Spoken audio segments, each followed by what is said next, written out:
Olá, há muitas maneiras de se praticar a política, obviamente. Há muitas maneiras de se exercer o poder, de se organizar a dominação. No século XVI, Maquiavel recuperou uma dicotomia muito famosa na antiguidade que estabelecia uma distinção entre os homens e os animais como componentes do exercício do poder. Os antigos costumavam dizer que algumas atitudes eram indignas dos homens, eram atitudes bestiais, mas que não podiam ser eliminadas categoricamente da vida prática, inclusive no plano da vida cotidiana. Maquiavel recuperou essa ideia, essa máxima de Cícero, dos romanos, da antiguidade, e acrescentou algumas coisas. Ele disse, por exemplo, eu vou citar o Príncipe, que os homens não podem exercer o poder apenas com os seus atributos humanos. Eles precisam usar alguns elementos que seriam, em tese, típicos dos animais. Maquiavel vai construir a figura do príncipe como um centauro, metade homem, metade animal. E vai dizer, na dicotomia bastante conhecida, que o príncipe, o governante, para ser eficiente, ele precisa saber usar as artes do leão e as artes da raposa. Porque o leão não sabe escapar das armadilhas e a raposa não tem como enfrentar os lobos. Então, o príncipe, para ser eficiente, ele precisa usar tanto a força do leão como a astúcia e a habilidade da raposa. Nós poderíamos, sem muita dificuldade, usar essa famosa dicotomia do príncipe para construir aquela que é a dicotomia que nós mais utilizamos hoje em dia, que é a dicotomia entre força e ideias. Ou seja, aquele que governa, aquele que exerce o poder ou que quer exercer o poder, não pode fazer isso exclusivamente valendo-se da força. Ele precisa também usar, produzir, disseminar ideias com as quais ele cria com os governados, com os dominados, laços de lealdade, de confiança, que fazem com que o seu domínio seja, de certa maneira, processado com algum tipo de suavidade. A força, ela não necessariamente precisa ser a força física. Ela pode ser, por exemplo, a força das constrições legais, a força das leis. Né? Mas, de alguma maneira, a repressão é parte da agenda ou das ferramentas com as quais um governante pode exercer o poder no mundo de hoje. Nós ainda hoje, século XXI, continuamos a distinguir os governantes entre autoritários e não autoritários, entre tiranos e democratas, sendo que tiranos e autoritários usam mais a força ou artifícios bestiais, como diriam os antigos, e menos as ideias. Mas em nenhum dos casos eles podem dispensar as ideias, com as quais eles persuadem, eles seduzem e eles conclamam um certo tipo de engajamento por parte dos dominados. A persuasão via disseminação de ideias é parte dos procedimentos com os quais se governa, com os quais se exerce o poder, com os quais se administra qualquer tipo de organização, da família ao Estado. Né? Então, esses são recursos que estão à disposição. Mas eu gostaria de introduzir aqui uma outra distinção, de caráter um pouco mais genérico, mas, creio eu, nem por isso menos útil, menos interessante. Eu elaboro isso formulando a ideia de que nós temos hoje, no mundo atual, mas creio que no mundo como um todo, né, no mundo antigo, no mundo histórico propriamente dito, a possibilidade de imaginar três formas de fazer política. A primeira delas é a política dos políticos, a política que é praticada pelos profissionais da política e que, invariavelmente, é uma política que se concentra no uso intensivo do poder. Os políticos profissionais trabalham para chegar ao poder, para usar o poder em benefício próprio, ou em benefício dos seus partidos, ou em benefício de alguma organização a qual eles participam. Não, secundariamente, os políticos profissionais também pensam em usar o poder, em fazer a política, olhando para a população, ou seja, tentando imaginar programas e diretrizes que beneficiem a população. Mas, de alguma maneira, o benefício da população é contemplado pelos políticos com uma expectativa de obtenção de ganhos.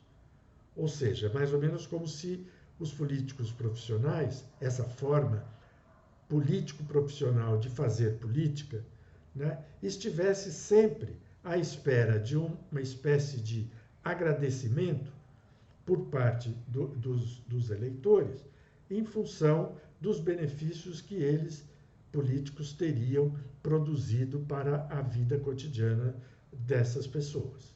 Então, a política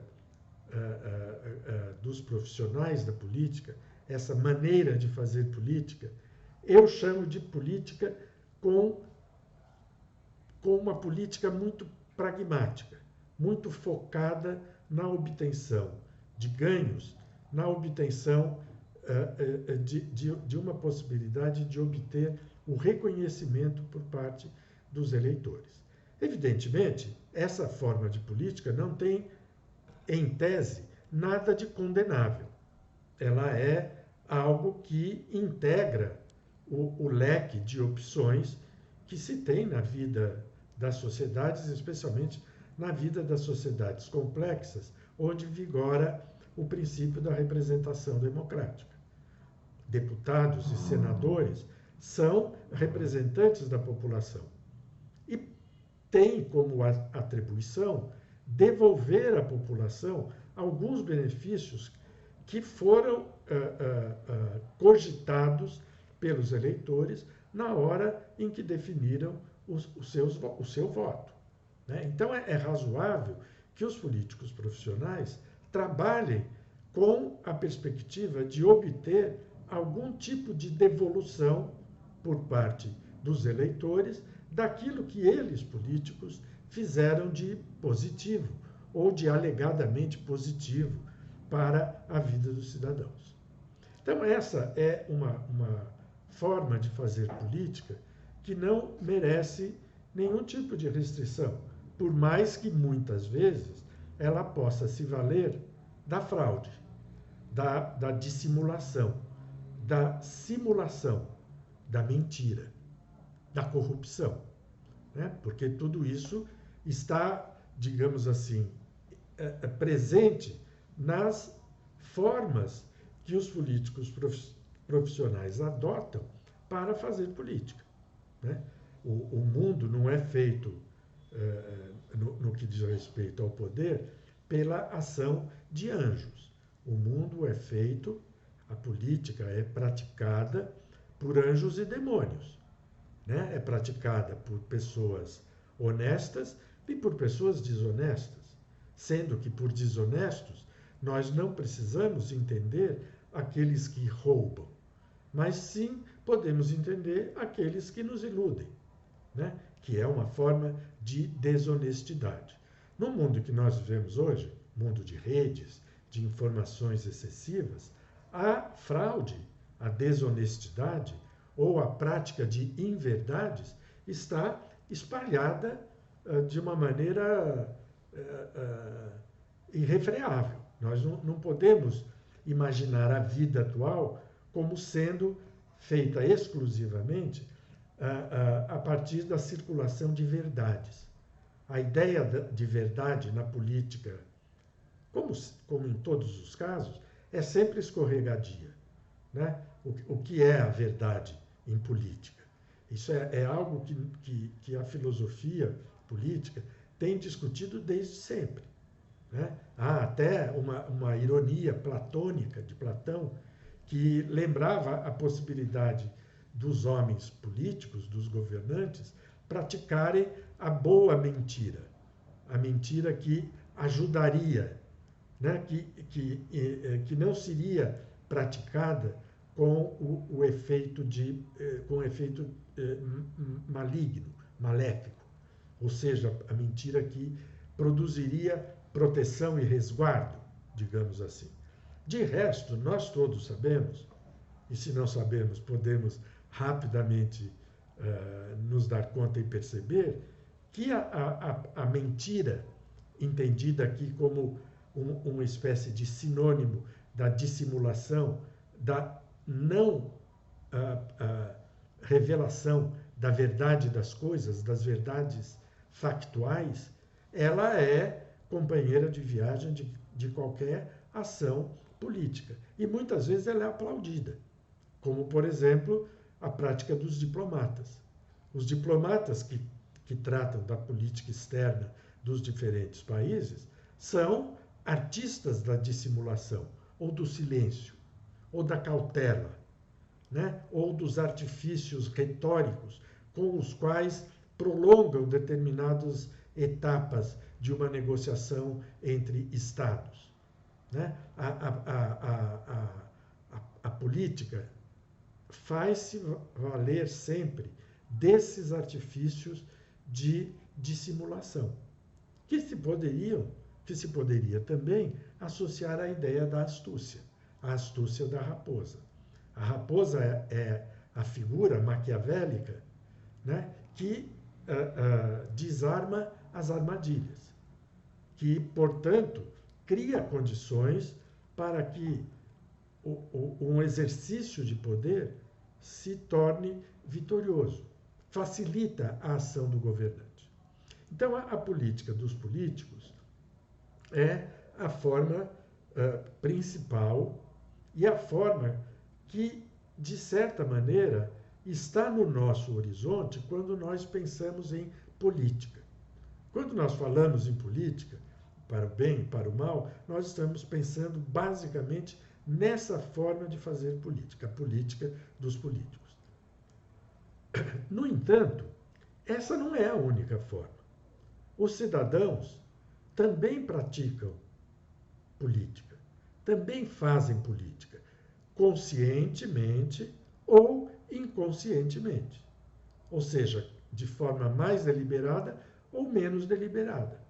Na sua forma deliberada, os cidadãos se organizam para pressionar os governos, se organizam para desfraldar suas bandeiras, suas reivindicações, para levar ao conhecimento de todos os seus interesses, os seus carecimentos, as suas expectativas.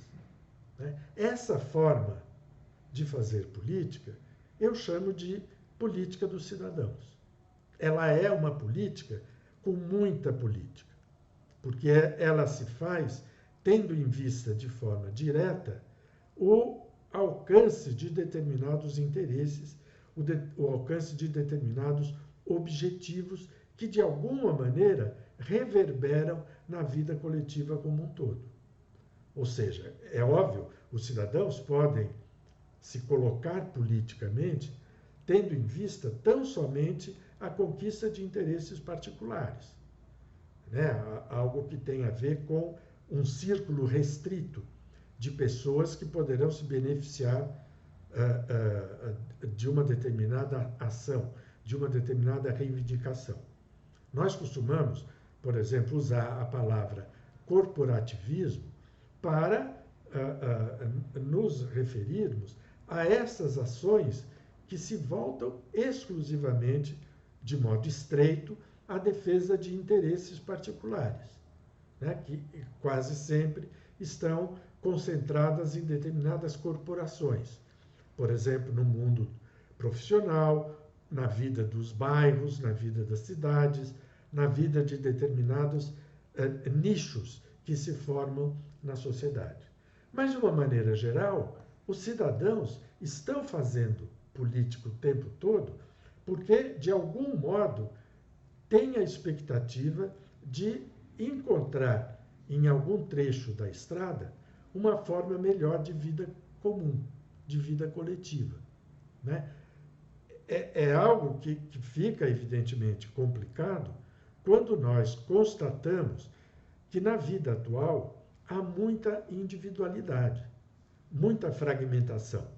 E, portanto, os indivíduos que trabalham como cidadãos, que agem como cidadãos, reivindicando determinadas pautas, nem sempre estão pensando na sociedade como um todo. Eles podem estar agindo, pensando e agindo corporativamente, ou seja, em função exclusivamente do alcance de determinados benefícios para círculos reduzidos de pessoas, né? Mas nós não podemos deixar de lado a política como prática cívica, ou seja, aquela que busca defender, proteger, alargar direitos, aquela que busca construir pontes cívicas entre os grupos da sociedade, aquela que busca, aquela forma de política que busca, de alguma maneira, reduzir os excessos do poder do governante, né? A política que se comporta tendo em vista a restrição do excesso de poder dos governantes é uma política feita com os olhos na comunidade dos cidadãos. Então, a política dos políticos, essa que eu estou chamando aqui de política com muita política, ela é uma espécie de antídoto contra a política dos políticos profissionais levada de maneira desabrida, ou seja, sem freios, né? Levada de uma maneira excessiva, com muita sede, com muita veemência, com muita inflamação, né? A política dos políticos e a política dos cidadãos estão, desse ponto de vista, num estado de permanente tensão.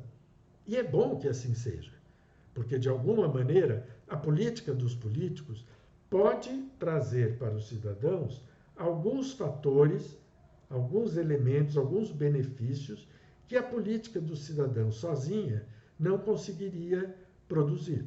Assim como a política dos cidadãos pode revelar aos que exercem o poder, aos que exercem os mandatos representativos, pode alertá-los contra práticas defeituosas, práticas excessivamente fraudulentas, desonestas ou inverídicas, né? Essa tensão entre cidadãos e políticos é a parte que faz com que o antagonismo nas sociedades possa produzir resultados positivos.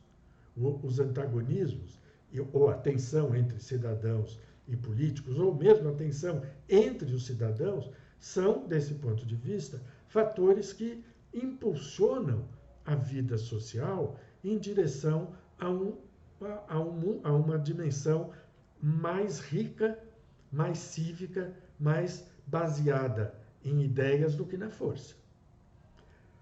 Uma terceira e última forma típica de se praticar a política é aquela que eu chamo de a política dos técnicos, que é a política com pouca política, ou quase a antipolítica, né? Nós todos sabemos que há uma tensão que, em alguns momentos, pode chegar a níveis bastante elevados entre os políticos, os que exercem o poder, que representam os cidadãos, e os técnicos, os administradores, aqueles que se valem do conhecimento especializado para assessorar os políticos, por exemplo, para assessorar os governantes, para prover o Estado dos quadros técnicos necessários para que algumas diretrizes possam se converter em diretrizes eficazes, efetivas. Né? Não é muito difícil nós imaginarmos que quanto mais complexa, diferenciada, tecnificada é uma sociedade, como são as sociedades do século XXI, mais peso tem os técnicos. Hoje é muito difícil nós imaginarmos um governo que opere de costas para os técnicos, desprezando os técnicos. É difícil, mas não é impossível. Muitas vezes, governos autoritários costumam menosprezar os técnicos. Menosprezar, por exemplo, os intelectuais, que são produtores de ideias, produtores de conhecimento. Os técnicos não só produzem ideias e conhecimentos, como estão responsáveis pelo encontro de soluções para determinados dilemas políticos que têm a ver, por exemplo, com o campo das políticas públicas. Mas governos autoritários podem ignorar os técnicos e formar governos, formar ministérios, formar assessorias compostas exclusivamente ou predominantemente por seguidores leais. Né? Quer dizer, são muitos os casos em que a gente poderia descobrir que os governos, que certos governos autoritários, governam exclusivamente com base naquilo que nós costumamos chamar dos seus círculos mais próximos. Né?